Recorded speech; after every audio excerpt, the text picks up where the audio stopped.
Ги испративме нашите параглайдеристи, а ги пречекавме представниците на Македокс. Моите следни гости се Тони Димков и Петрула Велјановска. Добар ден и добре ни дојдовте во долготопло лето. Добро ве најдовме. Токму денес на Пладне се одржа и официјалната пресконференција на која што го најавивте 8-то издание на фестивалот на креативен документарен филм Македокс, а еве сега и во нашето студио ќе ги слушнеме деталите за сето она што ќе се случува почнувајќи од 19. Така, денес имавме малку напорен ден, бидејќи требаше многу работи да се подготват додека да стигнеме до тој момент на презентација, нели, на се она потвувале во последните неколку години, а што ќе биде представено на 8-то издание на Македокс. Значи, пресконференцијата се одржа предпладне во 11 часот во МКЦ клуб ресторан, кај едни наши драги пријатели кои што исто така се поддржувачи на креативната документаристика.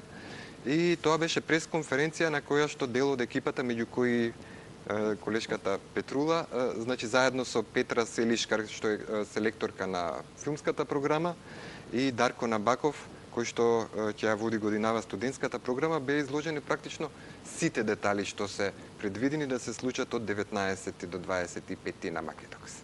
Така, што ќе се случува точно? Збор 2 околу програмата, секако локацијата на одржување, која што е веќе позната, но еве да спомнеме. Да, еве и оваа година, за жал, уште оваа изгледа од другата, малце ќе го пренесеме гнездото на некој друго место. Фестивалот Македокс ќе се случува во Куршумлијан. Значи, таму е главната програма, а просторот пред Куршумлијан ќе има уште еден стејдж. Тука ќе биде студентската програма и програмата Земја во фокус оваа година, која што таа земја е Грузија.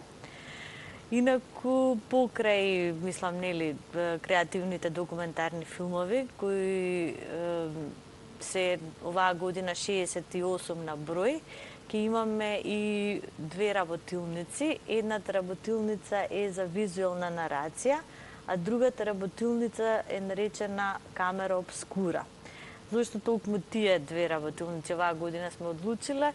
Затоа што мислам да кажам на кратко дека концептот на овогодишното издание на Македокс е толку визуелната нарација, затоа што оваа година решивме повеќе да им посветиме внимание на снимателите, на директорите на фотографија, кои што се, нели, битни за филмот, али посебно ни е интересно да го следиме нивниот свет и да видиме како тие размислуваат во слики и сето тоа како е склопено во еден креативен документарен филм, затоа што знаеме дека документарниот филм е малку поразличен од играниот, затоа што тука нема повторување на сцени, нема глумци, него се случува на прва и токму поради тоа камерманот е многу битниот елемент за да ги фати сите тие детали во документарниот филм. И да, мило ни е дека ќе ни дојдат голем број на гости. Оваа година имаме 65 гости на број од разни делови на светот, кои што се или режисери или директори на фотографија. Исто така ќе имаме и луѓе кои што се продуценти и кои што ги развиваат тие европски документарни мрежи. Мислам, битни луѓе од цел свет кои што се занимаваат со оваа креативна документаристика. Знаете, Македокс присобра една група на луѓе кои што некои, да речеме, доаѓаат по втори или по трет пат на Македокс. Прво затоа што, нели, го спомнавме објектот Куршумлијан, кој што ете уште оваа година ќе го користиме како простор каде што ќе се одржи фестивалот. За до година ќе мора да смислиме некои нови планови, дури во годинашниот каталог ќе откриеме дека имам една песна насловена, нели, парафразирачки тга за Куршумлијан, меѓутоа едноставно тоа се моменти врз кои што ние едноставно неаме влијание. Од следната година објектот ќе се стави во еден режим на конзервација, реставрација и така натаму, така што тоа се моменти врз кои што секако ние не можевме да влијаеме. Меѓутоа ќе останеме максимално оваа година во Куршумлијан. Ние во меѓувреме еве веќе гледаме фотографии од патувачкото кино, кое што им овозможува значи на љубителите на креативниот документарен филм, на пошироката публика да проследат дел од програмата. Тони, каде се помина ова лето патувачкото кино на Македокс?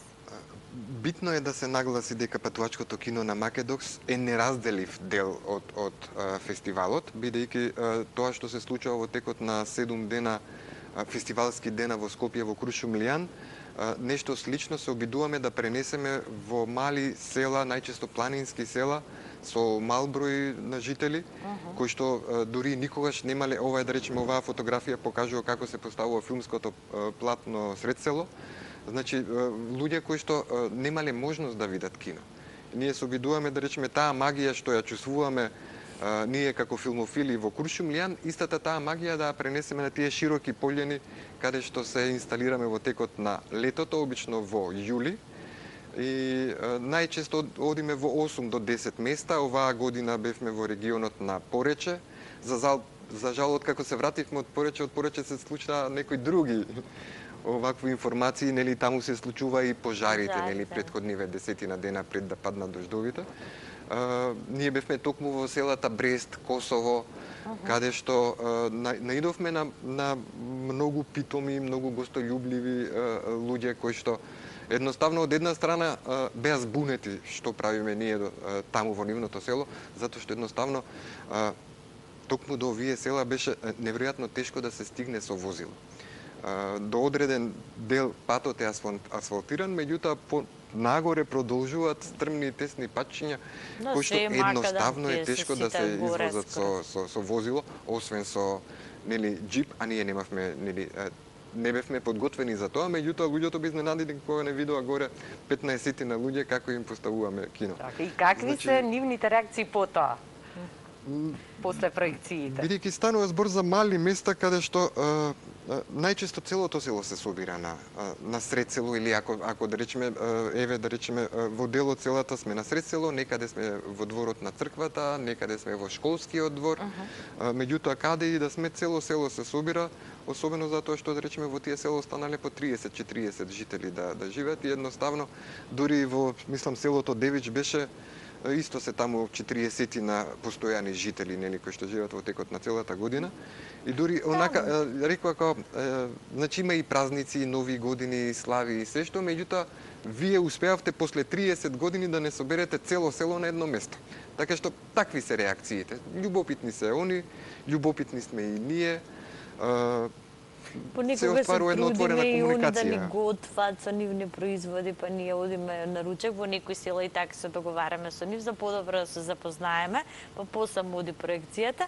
Така до секој случај, мислам, убаво се поменуваме, верувам дека и они убаво се поменуваат со нас. Тоа е одлична можност и за еден креативен документарен филм, затоа што сигурно се среќавате со различни луѓе, различни амбиенти, различни специјалитети. Така, дефинитивно да сега ние и секоја година кога одиме на патувачко кино правиме по неколку хроники ги викаме тие, пошто сега не се класични документарни филмови, али со тек на време сигурно ќе извадиме некоја таква приказна документарна која што ќе остане. Така, да, навистина одлична идеја како да се допрете и до оние луѓе кои што немале можност и немаат можност да присуствуваат еве на годинишно издание на Македокс или особено на било која друга кинопроекција и да уживаат во документарните филмови. Претпоставам дека сега веќе се подготвено за 19 и само одборувате и го чекате стартот на ново издание. Готова е програмата, текст имаме уште многу работи што треба да се дозавршат, особено да речеме во однос на сценографии во Крушумлијан, поставување на таа нова, практично минатата година првпат се инсталиравме таму на платото пред Крушумлијан. Така што има доста работа. Значи до 19 ќе се работи. Сега е дефинирана само програмата, гостите, жиријата, нели може да кажеме дека секоја година си имаме традиционални награди што се доделуваат. Оваа година ќе имаме и нова награда, а тоа се наградите нели Кромит, млад Кромит. Кромит се доделува за филм од главната програма. Млад Кромит се доделува како награда на најдобриот филм од надпреварувачката селекција млади автори. студентската програма најдобриот филм ќе си добие Кокарче, а оваа година имаме и филм за краток, награда за краток документарен филм, која што се вика Сецкан Кромит. И имаме уште една награда која што пак ги опфаќа сите категории на филмови, сите селекции. Тоа е наградата за етички идеи. И тоа е практично и една од најбитните карактеристики на фестивалот Македокс, затоа што покрај тоа што ние носиме, значи 68 филмови ќе донесеме од светската документаристичка продукција оваа година, меѓутоа преку тие филмови сакаме значи да работиме на подигнување на свеста, нели? И за живењето, и за квалитетот на живот. Да, ја спомнам исто една програма која има Македокс, која се вика детската програма, да се надоврзам на тоа дека сакаме да подигнеме исто и свеста и кај децата да го сакаат документарниот филм. И таа програма ќе се случува во мултимедијалниот центар на црквата Свети Спас од 18 до 20 часот од 20 август. Така да ние оваа година многу сакаме децата да ги донесат своите родители заедно да гледаат документарни филмови. Одлично, да се надеваме дека тоа и ќе се случи на сите учесници на годинашново издание на Македокс кои што се во официјалната надпреварувачка конкуренција, да им посакаме многу среќа, на вас да ви посакам успешна реализација на ово 8 издание. Секако гледачите да ги поканиме во што поголем број да присуствуваат на проекциите. Ви благодарам за гостувањето со овој разговор и со оваа тема. Го заокружуваме денешното издание на Долгото полето, во кое што искрено се надеваме дека уживавте. Ви посакувам убаво попладно станете и натаму со програмата на телевизија Алфа. Фала ви, благодарам.